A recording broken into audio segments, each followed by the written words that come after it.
39 minutes past the hour. Let's get to some of your trending headlines this morning. Well, a local museum, a children's museum, gets a bit of a boost in the form of a very generous donation. And as it turns out, working from home could be costing you a lot more than you think. Brooks Baptiste has your buzz. They say the perks of working from home is to be able to avoid morning traffic and to save some money, right? Well, so much for that. That's according to a new report. Let's get right into it. Here is the buzz. Supposedly working from home is more expensive than going to the office.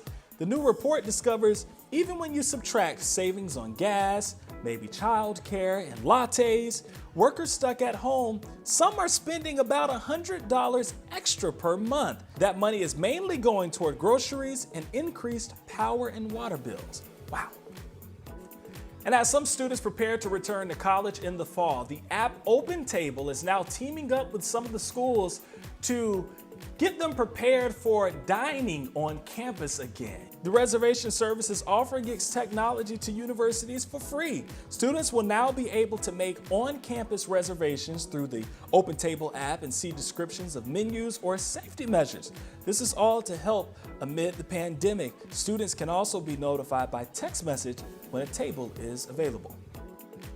And here's some local buzz for you. MOSH, the Museum of Science and History, well, it just picked up another donation toward its 2.0 project. PNC Bank, a mortgage company and a bank that operates a lot of ATMs here in Jacksonville, committed $500,000 to that project. And MOSH says the funds will help build early learning initiatives for children at the museum. But I can't forget about the best buzz of the day. We made it to the weekend. Happy Friday, people.